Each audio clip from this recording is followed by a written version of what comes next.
क्रांतिकारी गतिविधियां। डॉक्टर श्री हजारीलाल माहेश्वरी के कथनानुसार किसी समय किसी अंश में मेरा क्रांतिकारी जीवन था और लगभग पौने 2 वर्ष बंगाल के एक गांव में मैं नजरबंद के रूप में भी रहा था।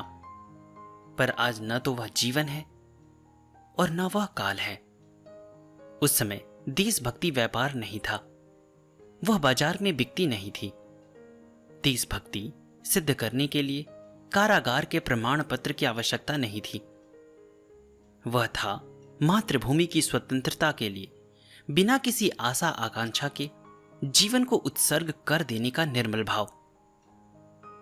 हजारों हजारों उगते और चढ़ते सूर्य जैसे नवयुवकों ने अपने को उत्सर्ग कर दिया था मातृभूमि की बलि वेदी पर। सामने चमकने वाले बहुत हैं, पर जिन्होंने अपना रक्त दिया और मातृभूमि की स्वतंत्रता के प्रसाद की जो नींव के रोड़े बने, उन्हें कोई नहीं जानता। उस जमाने की बात दूसरी थी। उस समय था केवल विशुद्ध त्याग और आज है उसके स्थान पर अधिकार की मांग। आज राष्ट्रीयता के नाम पर जातिवाद, भाषावाद और प्रांतवाद चल रहे हैं। अधिकार का भूखा नेतृत्व बुरी तरह झगड़ रहा है एवं निरीह विद्यार्थी एवं जनता को भड़काकर उनके द्वारा देश को लजाने वाले उपद्रव यत्र तत्र करवाए जा रहे हैं। हम एक ही ईश्वर को मानने वाले, एक ही भारत में रहने वाले एक दूसरे पर घृणित प्रहार कर रहे हैं। यह हमारे लिए बड़ी ही अशोभनीय और दुर्भाग्य की बात है। नहीं पता इसका क्या परिणाम होगा। भगवान सबका मंगल करे, सबको सद्बुद्धि दे। भगवान की प्रार्थना ही एकमात्र उपाय है और कोई उपाय रह ही नहीं गया है। बंगाल में क्रांतिकारियों के उस समय भिन्न भिन्न स्वरूप थे। उसमें हिंसा को स्थान था। कुछ लोग हिंसा के समर्थक थे, कुछ हिंसा करते थे। उसमें कहीं भी किसी प्रकार का व्यक्तिगत स्वार्थ नहीं था, बिल्कुल शुद्ध भाव था। केवल बदनामी के, जेल के, कष्ट के, घर वालों के द्वारा तिरस्कार पाने के अतिरिक्त कहीं कुछ किसी प्रकार से मिलने की संभावना ही नहीं थी, कल्पना ही नहीं थी। केवल देना ही देना था। बड़ी समिति कोई एक नहीं थी। संगठन देश व्यापक नहीं था। अलग अलग संगठन थे, सबका उद्देश्य एक ही था। उस समय संगठन में भिन्न भिन्न प्रकार के भेद भी थे, पर सब में त्याग था। मुझे याद है, बहुत पुरानी बात है, कलकत्ते से उस समय एक पत्र निकलता था, युगांतर। बंगला में निकलता था। युगांतर निकला, तब से मैं उसका नियमित पाठक रहा और युगांतर के लेखों का मुझ पर बड़ा प्रभाव पड़ा। उसकी भाषा में एक शक्ति होती थी। विवेकानंद के छोटे भाई थे भूपेंद्र नाथ दत्त, वे उसके संपादक थे। क्रांतिकारी पत्र था। पहले वह साप्ताहिक पत्र था। साप्ताहिक होने पर भी उसकी भाषा अग्निमयी होती थी। निकलते ही संपादक तो गिरफ्तार होता नहीं था, प्रकाशक मुद्रकों को गिरफ्तार करके जेल भेज दिया जाता था। इसके लिए हर सप्ताह जेल जाने के लिए एक व्यक्ति चाहिए। युगांतर में एक विज्ञापन निकला, प्रति सप्ताह जेल जाने के लिए हमें एक नवयुवक चाहिए। आप विश्वास नहीं करेंगे, इसके लिए हजारों आवेदन पत्र आ गए। अब सबको कैसे जेल भेजा जाए? फिर उन्होंने कहा, अपने खून से लिखकर आवेदन पत्र भेजो। हजारों आवेदन पत्र अपने खून से लिखकर आ गए। यह उनका कितना उज्जवल त्याग था। सच पूछिए तो आज उनकी याद करके मन में बड़े गौरव का अनुभव होता है। इस स्वराज्य महल की नींव के पत्थर तो वे थे जिन्होंने अपना जीवन दे दिया, बलिदान कर दिया। आज उन लोगों का नाम कोई नहीं जानता। प्रेस एक्ट बनने के बाद युगांतर पब्लिक में बंद हो गया। उसी के लिए सबसे पहले प्रेस एक्ट बना। वह फिर गुप्त रूप से निकलने लगा। उस पर लिखा रहता था, युगांतरीर मूल्य फिरंगीर काटा मुंड। इसका अर्थ है कि युगांतर का मूल्य है अंग्रेज का कटा सिर। युगांतर में लिखने वाले बहुत बड़े बड़े दिग्गज विद्वान थे, छिपकर दूसरे नामों से लिखते थे। सर गुरदास बनर्जी, सर चंद्र माधव घोष, ये दोनों उस समय कलकत्ता हाई कोर्ट के बड़े विख्यात जज थे। ऐसे लोग लिखते थे, उसकी भाषा में आग होती थी। यह मेरा अपना अनुभव है। भाषा इतनी वीरत्वपूर्ण होती थी कि खून में सनसनी पैदा कर देती थी। उसको हम लोग पढ़ने बैठते तो 10-20 पंक्तियां पढ़ते पढ़ते ही खून उबलने लगता और मन में आता जल्दी से जल्दी देश के लिए मर जाएं, फांसी हो जाए। मरणोन्माद पैदा हो जाता था।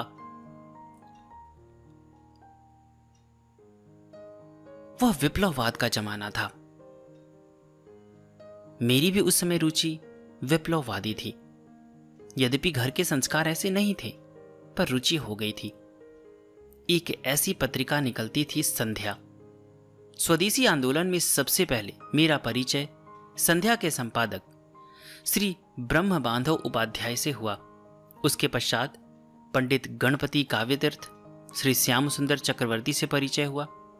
उसी समय बंगाल के प्रसिद्ध लेखक श्री सखा राम गणेश देउस्कर से मेरी जान पहचान हुई और उनकी देसेर कथा नामक पुस्तक मैंने पढ़ी। जब श्री अरविंद बड़ौदा से आए और कॉलेज स्क्वायर में अपने मौसा श्री कृष्ण कुमार मित्र के यहाँ रहते थे, तब मैंने उनसे भेंट की और मेरा उनसे काफी परिचय हो गया। मैं उनके कर्म योगिन नामक अंग्रेजी और धर्म नामक बंगला साप्ताहिक पत्रों को बड़ी ध्यान से पढ़ता रहा। वंदे मातरम तो पढ़ता ही था। श्री बंकिम बाबू के आनंद मठ नामक उपन्यास से भी देश को परतंत्रता की बेड़ी से छुटकारा मिले, इस प्रकार की मुझे बड़ी प्रेरणा मिली। जब अलीपुर जेल में कन्हैयालाल दत्त ने नरेंद्र गोस्वामी का वध किया, श्री खुदीराम बोस तथा प्रफुल्ल पकड़े गए और खुदीराम फांसी के तख्ते पर चढ़ते समय वंदे मातरम का घोष किया तथा क्रांतिकारियों का कार्य बड़े जोर से चलने लगा। उस समय श्री यतीन्द्र नाथ से मेरी जान पहचान हुई और मैं उनकी एक समिति में प्रतिज्ञाबद्ध सदस्य बन गया। समिति का नाम मुझे ठीक याद नहीं पड़ता, शायद स्वदेश बांधो समिति था। इसका बाह्य रूप कुछ दूसरा था और भीतरी दूसरा। सभी लोगों को गीता हाथ में लेकर प्रतिज्ञा करनी पड़ती थी कि और निस्वार्थ भाव से देश के लिए प्राण त्याग करने का व्रत लेना पड़ता था। ईश्वर में पूर्ण विश्वास के साथ देश की सेवा के द्वारा ईश्वर की सेवा करने का ही पाठ पढ़ाया जाता था। नास्तिकता का संकल्प ही नहीं था और गीता के निष्काम कर्म योग की शिक्षा दी जाती थी। उस समय से मैं क्रांतिकारियों के साथ थोड़ा बहुत काम करता रहा। हम लोग उस समय बचपन में आपस में बात करते, हमको कब फांसी होगी। यह मैं अपनी बात कहता हूं। छोटे बच्चे पर क्रांतिकारियों के साथ रहने से ऐसी भावना बन गई कि हमें फांसी हो तो बड़ा अच्छा। अमुक को फांसी हो गई, अमुक को फांसी हो गई, अपने को भी देश के लिए फांसी हो जाए तो अच्छा। अब भला कोई फांसी चाहता है क्या? पर उस समय फांसी बड़ी गौरव की चीज हो गई। देश के लिए मर जाओ। फांसी में जहां गौरव बुद्धि नहीं है, वहां तो फांसी के नाम से डर लगता है। मैं आपको अपने दल की डकैती की बात सुनाऊं। चरित्र उस समय कितना ऊंचा था। डाका डालते थे, पर डाका डालते थे वहां जहां पर बहुत धनवान लोग होते थे। मैं तो कभी डकैती करने गया नहीं, क्योंकि सच्ची बात मेरी डकैती करने की हिम्मत ही नहीं। परंतु मेरे से बड़ी उम्र के जो साथी थे, वे लोग जाया करते थे। वे क्यों जाते थे? बंगाल में उस समय विप्लववादियों का जोर था। उसके लिए पैसे चाहिए। चंदा उस समय लोग देते नहीं थे। विप्लववादियों से लोग डरते थे। कुछ लोग छिप छिप कर देते थे, कुछ लोग छिपकर सहानुभूति भी रखते थे। कमाई उनकी कुछ थी नहीं तो क्रांतिकारियों के खर्च करने के लिए पैसा कहां से आए। इसलिए सोचा जाता कि जिनके पास बहुत रुपए हैं उनके घरों से वसूल किया जाए। बड़ी विचित्र बात सुनाता हूं आपको। वे नौजवान लड़के पिस्तौल आदि लेकर डाका डालने जाते। किसी के घर में गए तो देखा घर में बूढ़ी दादी मां है, तो उनके चरणों में जाकर प्रणाम किया। वे पूछती, बेटा कैसे आए? तब वे सच्ची बात कहते, मां जी, देश के लिए धन की जरूरत है और हम लोग देश के लिए आपकी सेवा में आए हैं। धन की भिक्षा मांगने आए हैं, डाका डालने का नहीं कहते। हमें पता लग गया कि आपके घर में आवश्यकता से अधिक धन है। आप अपनी इच्छा से हमें जो कुछ दे दें हम लेकर चले जाएंगे। पुरुषों से कहते, यदि नहीं देंगे तो हम जबरदस्ती ले जाएंगे। आपका धन पवित्र हो जाएगा, वह देश के काम में आ जाएगा। इस प्रकार कहकर वे यदि कुछ दे देते तो जो भी दे देते उसी में संतोष करके लौट जाते। डाका नहीं डालते, किसी को सताना नहीं। यदि वे लोग नहीं मानते तो पिस्तौल निकाल लेते। पिस्तौल निकालकर माताओं से कहते, आप तो अलग हो जाओ, आप हमारी मां हो, तुम हमारी बहन हो, बेटी हो, तुम भी अलग हो जाओ। पुरुषों से निपटना है और उनसे कहते, चाबी दो। चाबी लेकर जितना मिलता उसे ले जाते, परंतु मजाल नहीं कि एक पैसा भी उसमें से अपने काम में लेते। मैं यह नहीं कहता कि यह पद्धति अच्छी थी। हिंसा की पद्धति तो खराब ही है, पर उनका भाव बड़ा ऊंचा था। वह भाव आज है ही नहीं। आज तो देशभक्त भी पहले सोचता है कि मुझे क्या मिलेगा। उस समय उन लड़कों को क्या मिलता था? उनको मिलता था अपमान, घर वालों का तिरस्कार। घर वाले उन्हें घर से निकाल देते थे। उन्हें मिलते थे पुलिस के डंडे, बिजली के झटके और फिर जेल हो जाती थी या फांसी हो जाती थी। यह सब वे हंस हंस कर सह लेते थे। उस समय मन में बहुत उमंग थी, किसी भी बदले की, अधिकारी की, कीर्ति की, यश की। इन क्रांतिकारियों के मनों में किसी प्रकार की कल्पना भी नहीं थी। विशुद्ध देश सेवा और देश के लिए चुपचाप प्राणों का परित्याग कर देना उनका उद्देश्य था। इनको स्वराज्य प्रसाद की नींव के रोड़े कहा जा सकता है। सामने चमकने वाले तो पीछे बहुत निकले और आगे चलकर तो जेल जाना उच्च पद तथा भौतिक सुख का कारण हो गया और बड़ी प्रशंसा लोगों को मिलने लगी। उस समय समाज में प्रशंसा नहीं थी, तिरस्कार था। कुछ भी बदले में मिलने की आशा नहीं थी। तथापि युवकों के अंदर देश को स्वाधीन करने की जो अदम्य लालसा थी, उसने उनको यहां तक ऊंचा उठा दिया कि फांसी की तो बार बार चाह होती थी। देश के लिए हमें कब फांसी होगी, यह लोग चाहा करते थे। और फांसी की सजा सुनने के बाद फांसी होने के दिन तक 8-8 सेर तक खून बढ़ जाता था। कन्हैयालाल दत्त का उदाहरण इसका प्रत्यक्ष प्रमाण है।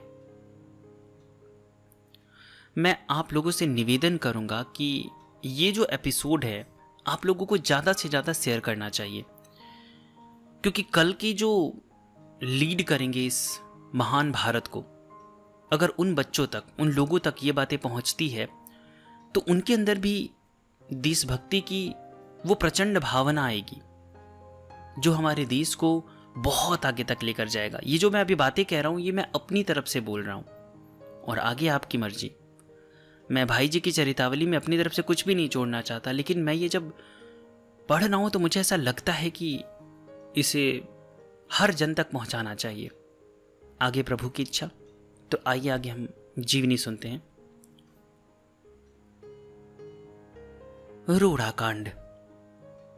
पाठकों की जानकारी के लिए श्री रघुनाथ प्रसाद जी सिंघानिया का भाई जी को दिनांक 25 अगस्त 1954 ईस्वी को लिखे पत्र का कुछ अंश नीचे दिया जा रहा है। सन 1914 की घटना का इतिवृत्त। रोड़ा कंपनी के नाम से बंदूक बनाने वालों का एक फर्म था। उस फर्म से पिस्तौलों का चोरी हो जाना बंगाल में क्रांतिकारी कार्यों में वृद्धि का सबसे प्रमुख कारण था।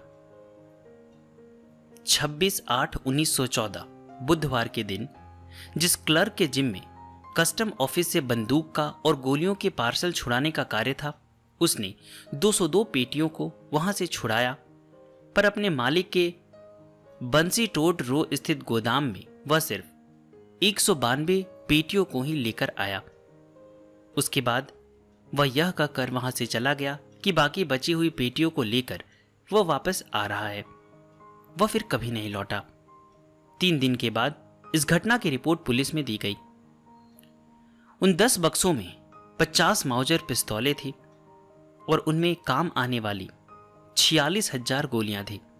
ये पिस्तौलें बड़ी साइज की थी, अर्थात 300 बोर की थी, और प्रत्येक पिस्तौल पर नंबर दिया हुआ था, जिसका रिकॉर्ड रोड़ा एंड कंपनी के पास था। सरकारी अधिकारियों के पास इस बात का पक्का प्रमाण मौजूद था कि बंगाल के 9 विभिन्न दलों को इनमें से 44 पिस्तौलें उसी समय बांट दी गई थी और इन पिस्तौलों को उसके बाद के 54 डाकों और हत्याकांड में व्यवहार में लाया गया था। यह बात आसानी से कही जा सकती है कि अगस्त 1914 के बाद बंगाल में शायद ही कोई क्रांतिकारी घटना ऐसी घटी हो जिसमें रोड़ा कंपनी की इन पिस्तौलों को व्यवहार में नहीं लाया गया हो। पुलिस ने बड़ी सरगर्मी के साथ इनमें से 31 पिस्तौलों को बंगाल के विभिन्न भागों से प्राप्त किया था। यह विवरण सन 1918 में भारत सरकार द्वारा प्रकाशित सेडिशन कमेटी की रिपोर्ट के पृष्ठ 66 पर था। पर यह रिपोर्ट इस विषय में बिल्कुल मौन है कि किन किन लोगों ने इस कार्य को संपादन करने में योगदान दिया था। मैंने इस संबंध में हिंदू महासभा के सुपरिचित बाबू आशुतोष लाहिड़ी से 13 मार्च 1954 को मुलाकात की। उन्होंने जो बातें बताई वे यह है। रोड़ा कंपनी में जो क्लर्क काम करता था उसका नाम श्रीश चंद्र मित्र था। उस समय मलंगा लेन में क्रांतिकारियों का एक बहुत बड़ा केंद्र था, जिनके नेता श्री विपिन बिहारी गांगुली और श्री अनुकूल चंद्र मुखर्जी थे। श्री शश चंद्र मित्र ने इस दल के अनुकूल बाबू से कहा कि अनुकूलदा, इस समय रोड़ा कंपनी में जो माल आया है वैसा आज तक कभी नहीं आया। अच्छा मौका है, चाहो तो माल तुमको दिया जा सकता है। इनमें स्वीकृति मिलने पर उसने बचा हुआ माल 2 बैलगाड़ियों पर लादा। बैलगाड़ी के गाड़ी वान की जगह क्रांतिकारियों में से ही 2 व्यक्ति थे। 15-20 आदमी चारों तरफ सारे रास्ते भर विभिन्न जगहों में खड़े होकर इन गाड़ियों की चौकसी कर रहे थे। श्रीश चंद्र मित्र पैदल गाड़ी के साथ थे और उन्होंने सारा माल निरापद अवस्था में मलंगा लेन पहुंचा दिया। इसके बाद उन्होंने कहा कि अनुकूलदा, मेरे से जो हो सका माल तुम लोगों को पहुंचा दिया। अब मेरे लिए करने के लिए कुछ नहीं है। अब मैं जाता हूं, मुझसे फिर कभी भेंट नहीं होगी। तब से आज तक 40 वर्षों में ही उनका पता नहीं। कोई कहता है कि वे रंगपुर में जाकर खेती करने लगे और कोई कहता है कि वे सन्यासी हो गए। मलंगा लेन से वह माल गोकुलचंद बड़ाल लेन के एक मकान में, जहां श्री भुजंगधर रहते थे, लाया गया। वहां पर सारा माल खोला गया। छोटी छोटी टुकड़ियों में माल का विभाजन किया गया और नई नई ट्रकों में भरकर घोड़ा गाड़ियों के द्वारा उस माल को विभिन्न स्थानों में पहुंचाया गया। उस समय मार्क्स स्क्वायर के पास एक मारवाड़ी लॉज था और उसी में रहकर प्रभुदयाल जी हिम्मत सिंह का वकालत का कोर्स पढ़ते थे। इनका और इनके श्री नागरमल जी मोदी, श्री फूलचंद जी चौधरी एवं ओमकार मल जी सर्राफ का संबंध पहले से मलंगा लेन वाले दल से था। जब माल भुजंग के यहां से नाना स्थानों में भेजा जाने लगा, तब उन लोगों ने भी यह कहा कि कुछ माल ये लोग बड़े बाजार में सुरक्षित रख सकेंगे। इस पर आसू बाबू आदि माल लेकर घोड़ा गाड़ी में नाइटो लेक के पास आए। पहले के निश्चय के अनुसार ये लोग भेष बदलकर प्रतीक्षा कर रहे थे। शायद ओमकार मल जी दरबान के भेष में थे। गाड़ी पहुंचते ही माल सान के साथ उतार लिया गया और उसी के लिए नाई टोले में लिए गए एक कमरे में ही रखा गया। यहाँ सिर्फ कारतूसें ही रखी गई थी। पिस्तौलें शायद उनके संरक्षण में नहीं दी गई थी। इन लोगों ने कुछ माल चंदन नगर भी भेजा। आंसू बाबू ने कहा कि इस ग्रुप में श्री फूलचंद जी चौधरी सबसे अधिक सिंसियर और कर्मठ व्यक्ति थे। उन्होंने 4 ही नाम बताए और कहा कि अन्य लोगों के विषय में मेरी जानकारी विशेष नहीं है। मेरा संबंध इन्हीं 4 व्यक्तियों से था। इसके बाद भी मेरा अन्वेषण जारी रहा और मुझे यह पता लगा कि भारत सरकार ने सीआईडी के लोगों की जानकारी के लिए गुप्त रूप से 500 पृष्ठों की एक पुस्तक प्रकाशित की थी। उस पुस्तक का नाम political trouble in India 1907 to 1917 है, यानी 1907 से 1917।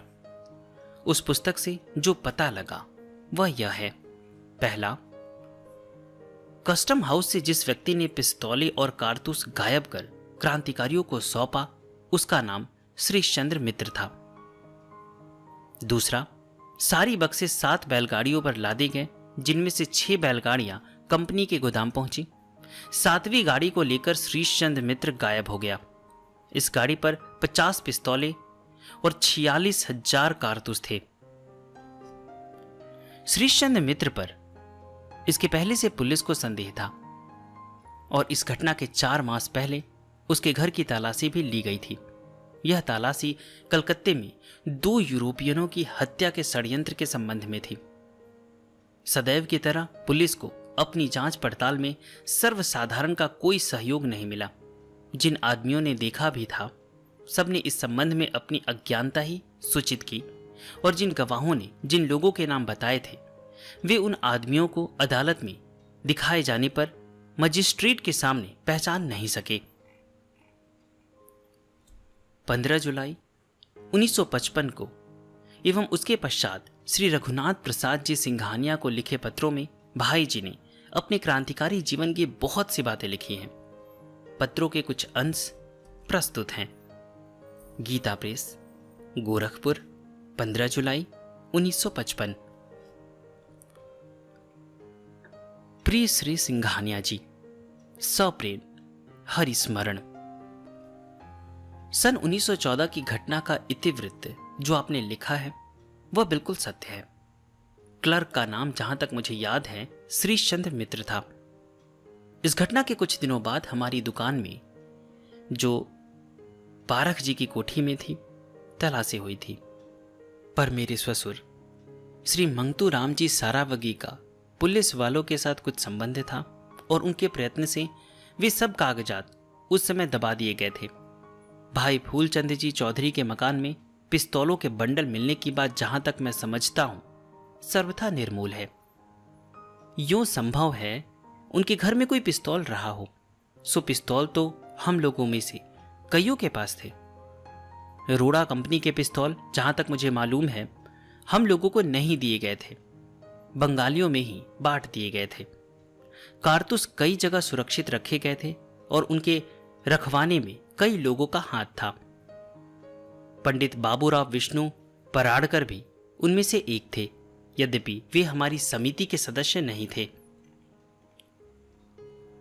134 हरिसन रोड, शिव ठाकुर गली, नाई टोला, कन्नूलाल लेन तथा एकाध जगह और भी कारतूस रखे गए थे।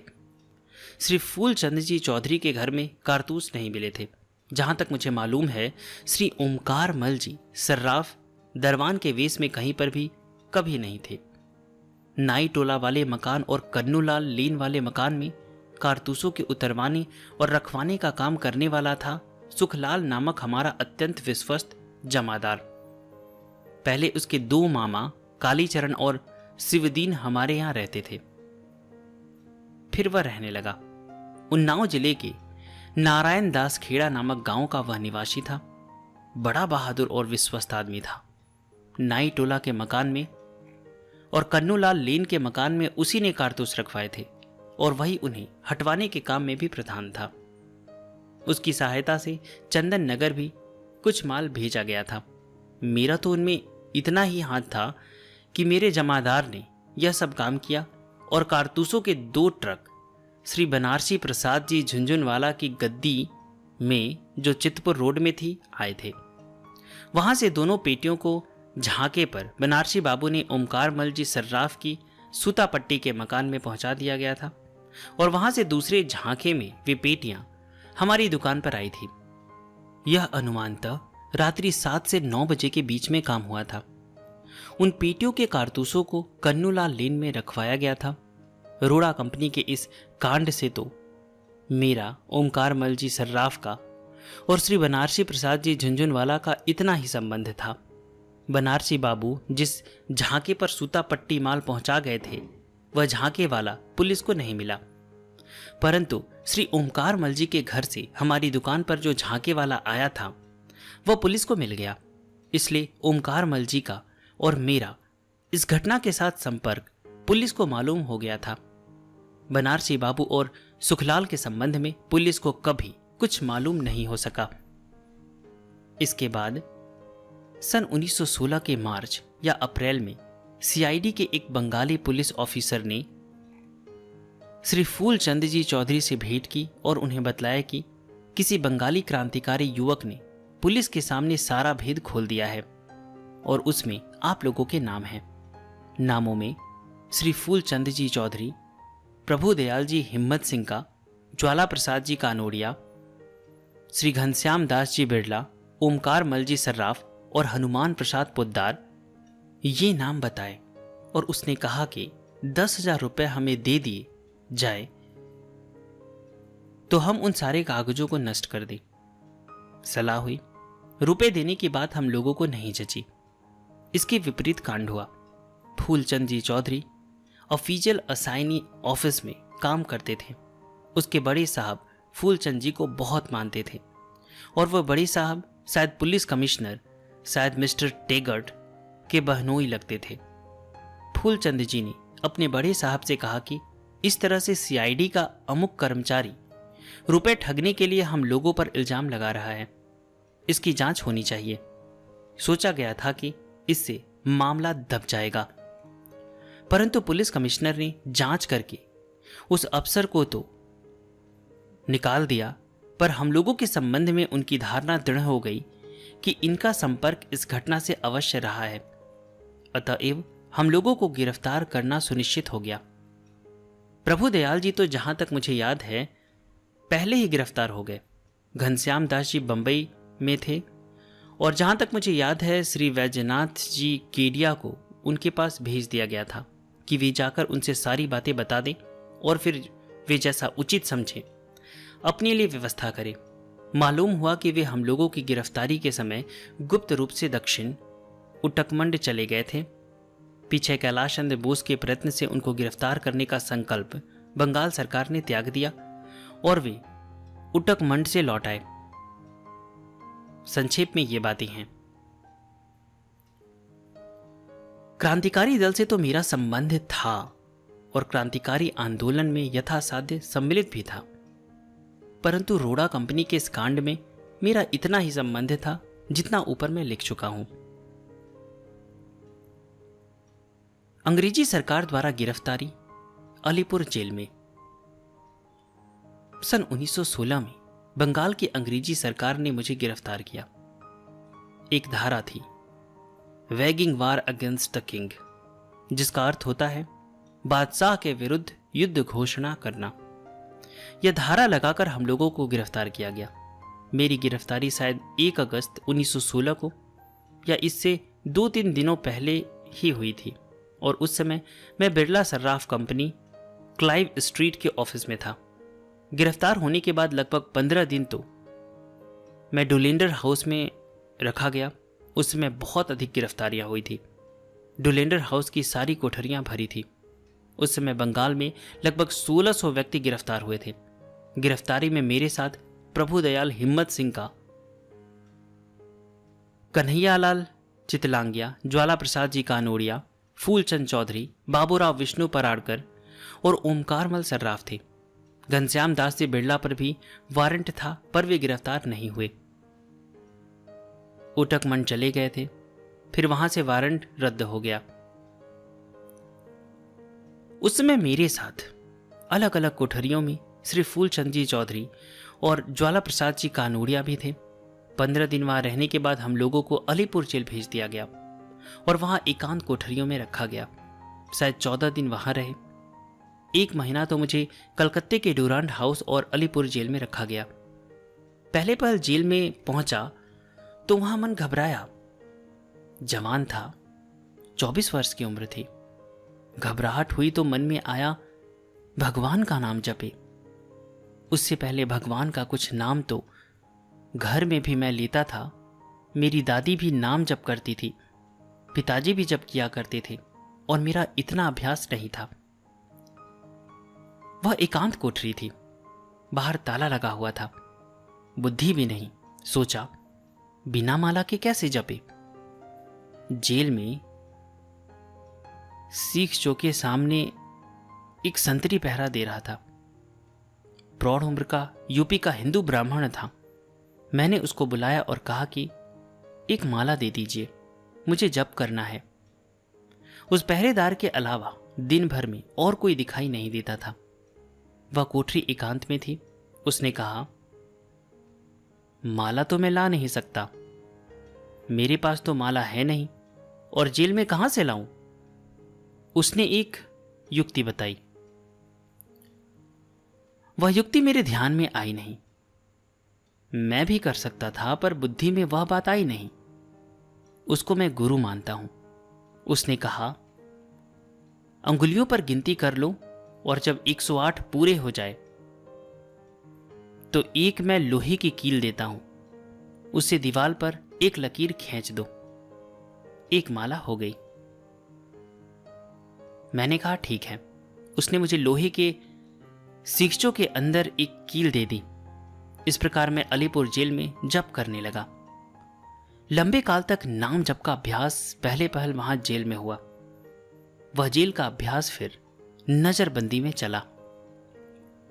इस बीच में कई बार पुलिस के इंटेलिजेंस डिपार्टमेंट में मुझको ले जाया गया, पर धमकाने के सिवा उम्र भर की कैद दी जाएगी, फांसी होगी, घर वाले भूखों मरेंगे, तुम्हारा अभी अभी विवाह हुआ है, तुम्हारी पत्नी की बड़ी दुर्दशा होगी, पुलिस वाले मारेंगे इत्यादि रूप से धमकाया गया।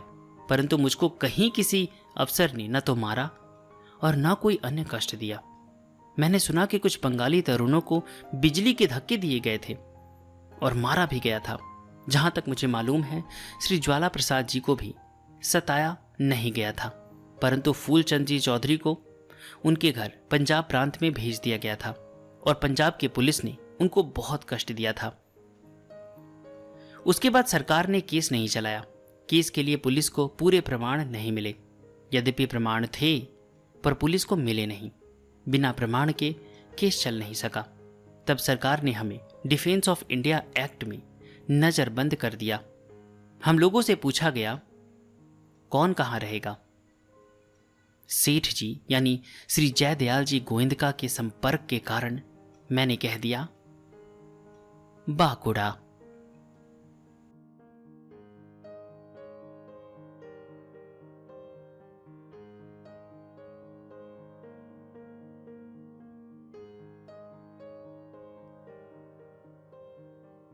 आगे की जीवनी जारी रहेगी।